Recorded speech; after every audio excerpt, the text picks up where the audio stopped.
Isang mapagpalang araw po sa ating lahat mga idol. So i-update natin tong bagong proyekto namin dito sa Lactawan, Solano, Nueva Vizcaya no, mga idol.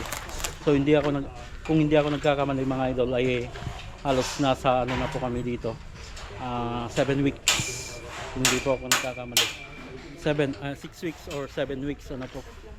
So bago natin silipin tong project mga idol ay magpapasalamat po ako sa nag-endorso sa atin sa project po na ito, sa project natin sa Lee Garden, Solano, Nueva Vizcaya.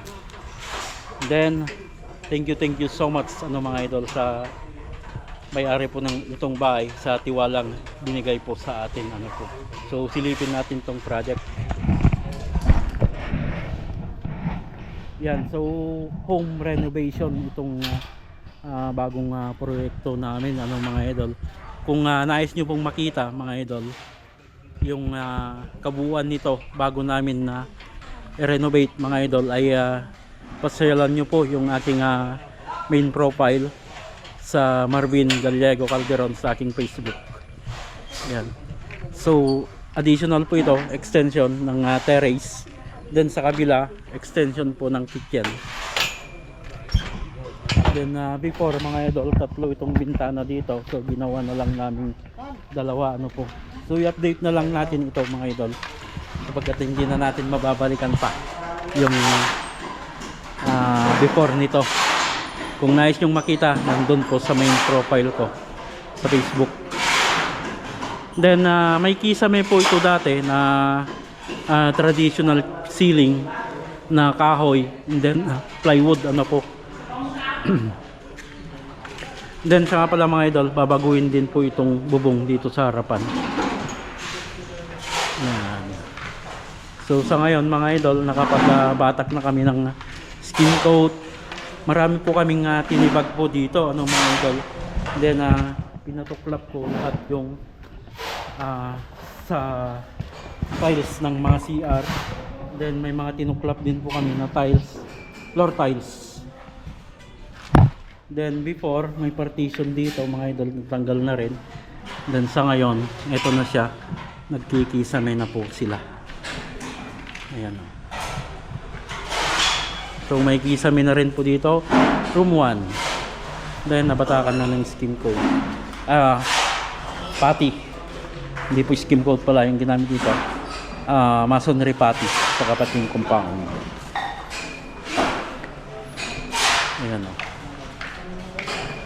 Then room 2, ganun din po ito. May frame na, nabatakan na ng masilya. So maglalagay na lang po ng PVC. PVC yung ceiling, then board dito sa baba mga idol. Mas mainam pa rin po yung design na ganun, mix. Then CR. So dito sa mga CR mga idol, dati may tiles po ang mga to, pinatuklap, then pinapalitadahan ko ulit. So ito na siya ngayon. Then itong mga hamba niya mga idol, nandito dati sa gitna po. So ginilid na lang po namin ito.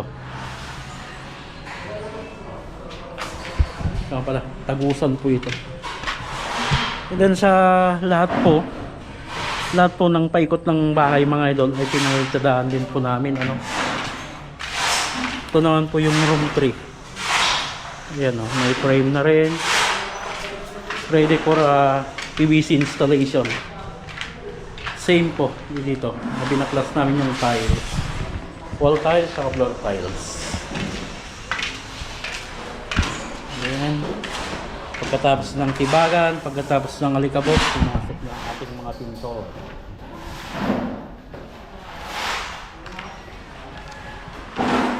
Yan. So may wall po dati yan. Then sa mga bintana mga idol ay steel window po yan sa analog. Sa labas ay analog, sa loob steel window. Doble po dati ito.